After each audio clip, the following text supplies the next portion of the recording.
अस्सलाम वालेकुम नाज़रीन, मैं हूं इब्राहिम कुंबर। आप देख रहे हैं IKNN मेरा यूट्यूब चैनल।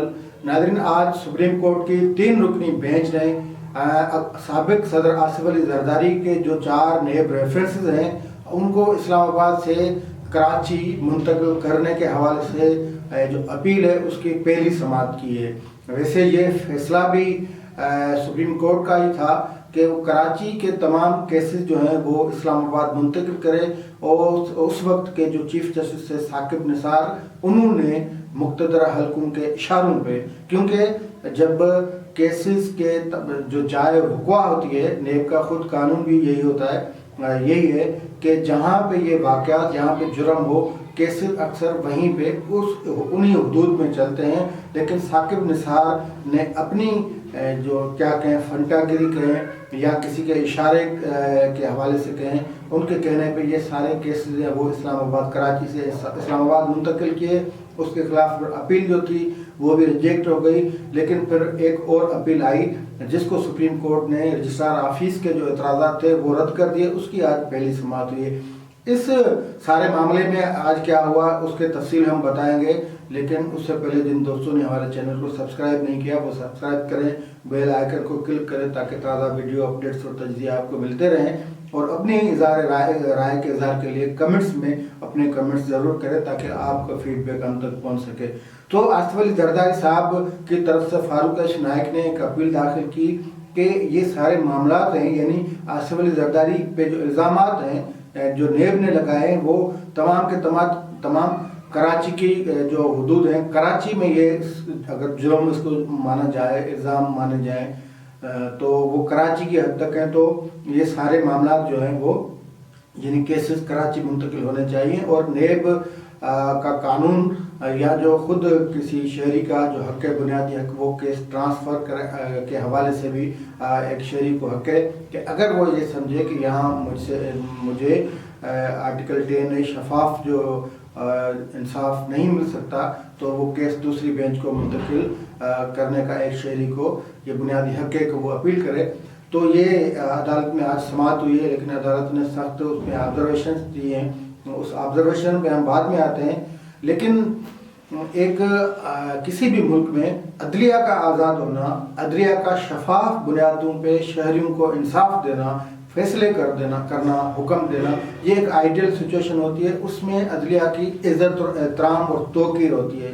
बदकिस्मत ये है कि पाकिस्तान की अदलिया का किरदार जो है वो ऐसा आइडियल नहीं रहा। पाकिस्तान की अदलिया माजी से लेकर हाल ही तक कई उसके ऐसे फैसले हैं जो फैसला किसी के ख़िलाफ़ होना कोई बुरी बात नहीं, लाजमी है। जब जो 2 फरीक होते हैं तो एक के हक़ में आता है फैसला, दूसरे के ख़िलाफ़ आता है।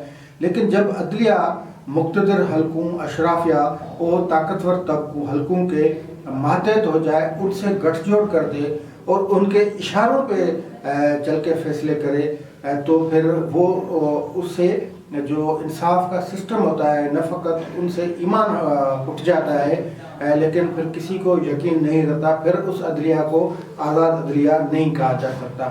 पाकिस्तान में इस्टेब्लिशमेंट जब भी चाहे जिससे बनानी हो उसके लिए भी अदलिया को इस्तेमाल करती है, जिससे बिगाड़नी हो, जिसको रास्ते से हटाना हो उसके मामले में भी अदलिया का इस्तेमाल करती है और बेदरेक करती रही है। उसकी हज़ारों मिसालें आपको मिल जाएंगी कि जब किसी को रास्ते से हटाना हो तो भी अदलिया का किरदार सामने आ जाता है। अब किसी को हटाए हुए बंदे को रास्ते पे लाना हो तो भी फिर अदलिया सामने आ जाती है, लेकिन उससे और कुछ नहीं होता है। अदलिया तो अपनी काम कर देती है, लेकिन फिर तासुर ये जोर पकड़ता है कि यार ये अदलिया आज़ाद अदलिया नहीं है, ये किसी के इशारों पे चल रही है।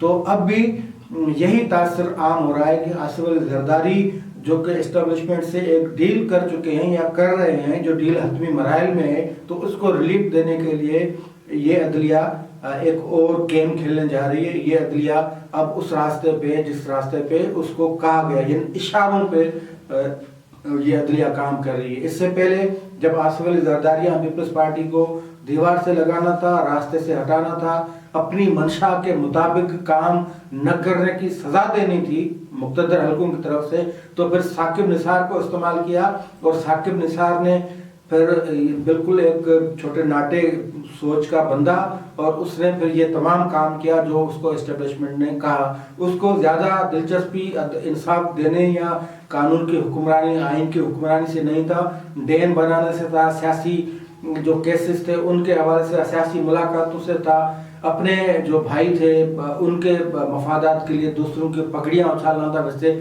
وہ کام کرتے تھے جو اسٹیبلشمنٹ کہے یا نہ کہے یہ، لیکن اس کی جو سوچ ہوتی تھی چھوٹی سی، اس مطابق کرتے تھے. پھر ان کے دو تابع دار تھے جن کے لیے وہ لائے گئے تھے.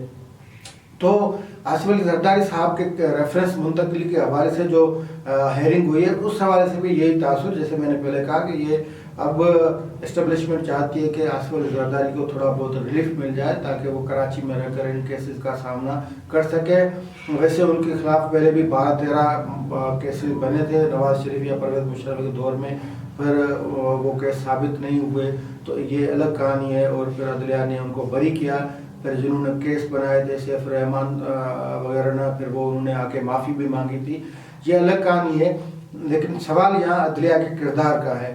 عدلیہ کا کردار ایسا مضبوط ہونا چاہیے کہ تمام کے تمام پاکستان کے شہری اندھا اعتماد کریں، اور سیاسی معاملات میں جو گھسیٹا جاتا ہے عدلیہ کو وہ نہیں ہونا چاہیے.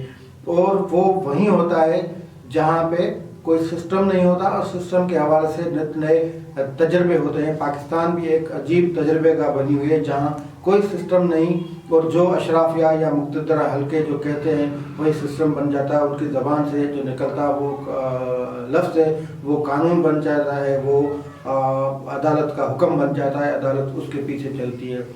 تو آصف علی زرداری کے جو کیسز کراچی منتقل کرنے کے حوالے سے آج پہلی ہیئرنگ ہوئی ہے. فاروق اش نائک پیش ہوئے ہیں. فاروق اش نائک کو عدالت نے پہلے تو یہ کہا ہے کہ یہ جو عدالت نے فیصلہ دیا تھا ریفرنس منتقلی کے حوالے سے، یعنی کراچی سے اسلام آباد، اس فیصلے کو تبدیل نہیں کر سکتے.